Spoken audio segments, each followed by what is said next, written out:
আজ 100 দিন পূর্তি উপলক্ষে জাতির উদ্দেশ্যে ভাষণ দিচ্ছেন প্রধান উপদেষ্টা ডক্টর মোহাম্মদ ইউনূস। সরাসরি যাচ্ছে। ছাত্রছাত্রী, বয়স্ক, বৃদ্ধ, পুরুষ, মহিলা সবাইকে সালাম জানাচ্ছি। আসসালামু আলাইকুম। শুরুতেই স্মরণ করছি মুক্তিযুদ্ধের লাখো লাখো শহীদ এবং গত জুলাই আগস্ট মাসে ফ্যাসিবাদের বিরুদ্ধে ছাত্র শ্রমিক জনতার অভ্যুত্থানে নিহত সকল শহীদকে। সবাইকে জানাচ্ছি আমার সশ্রদ্ধ সালাম ও গভীর শ্রদ্ধা।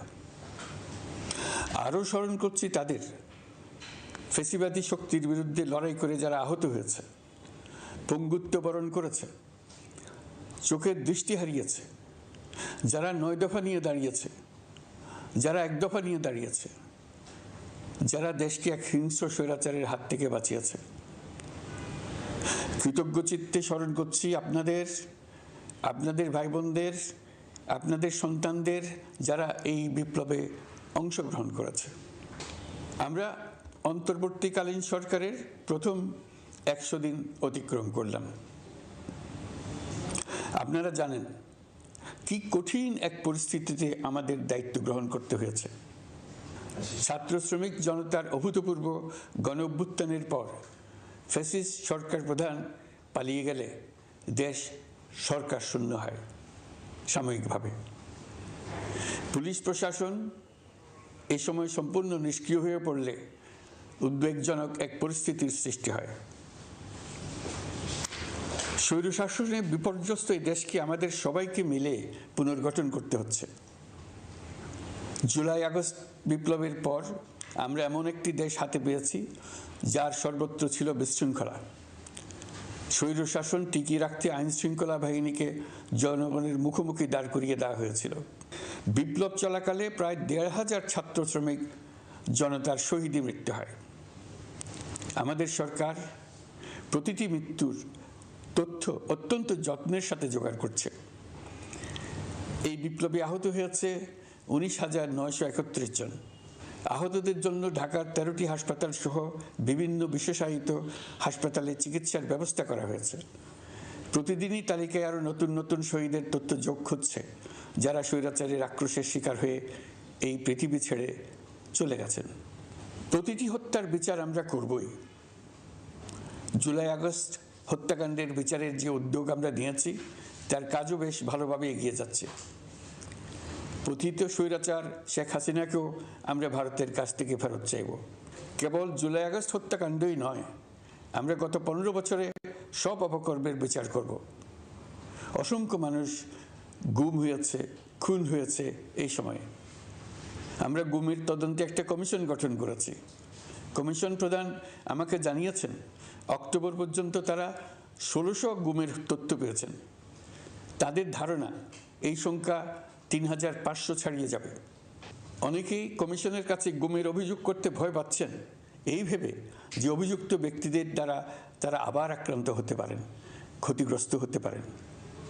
আমি আপনাদের আশ্বস্ত করতে চাই, আপনারা দ্বিধাহীন চিত্তে কমিশনকে আপনাদের অভিযোগ জানান। কারো সাধ্য নাই আপনাদের গায়ে আবার হাত দেয়। গুম কমিশনের সদস্যদের কাছে ভুক্তভোগীদের যে বিবরণ আমরা পেয়েছি তা অত্যন্ত মর্মান্তিক। জুলাই আগস্টের বিপ্লবের পর ছাত্রছাত্রীরা শহর বন্দরের দেয়ালে দেয়ালে তাদের মনের কথা লিখেছে। তাদেরও আগে যারা গুমের শিকার হয়েছে প্রতিটি গোপন আস্তানার দেয়ালে দেয়ালে তারা লিখে গেছেন তাদের কষ্টের মর্মস্পর্শী বিবরণ। তাদের এইসব কষ্টের কথা শুনে আমাদের হৃদয় কেঁপে উঠেছে। এসবের সঙ্গে জড়িতদের আমরা বিচারের কাঠগড়ায় দাঁড় করাবই। অভিযুক্ত যত শক্তিশালী হোক, যে বাহিনীরই হোক, তাকে ছাড় দেওয়ার কোনো সুযোগ নেই। কেবল দেশে নয়, গুম, খুন ও জুলাই আগস্ট গণহত্যার সাথে জড়িতদের আমরা আন্তর্জাতিক আদালতেও বিচারের উদ্যোগ নিয়েছি। ইন্টারন্যাশনাল ক্রিমিনাল কোর্টের প্রধান কৌশলী করিম খানের সঙ্গে আমার এই ব্যাপারে ইতিমধ্যে কথা হয়েছে। আইনশৃঙ্খলা রক্ষাকারী বাহিনীগুলোর কোনো সদস্য কিংবা অন্য কেউ যাতে হত্যা, গুমসহ এই ধরনের কোনো অপরাধে জড়িয়ে পড়তে না পারে, এই জন্য আমরা গুম বিরোধী আন্তর্জাতিক সনদে স্বাক্ষর করেছি। আপনারা দেখেছেন জাতিসংঘের আন্তর্জাতিক মানবাধিকার বিষয়ক হাই কমিশনার ফলকার তুর্ক সম্প্রতি বাংলাদেশ সফর করেছেন।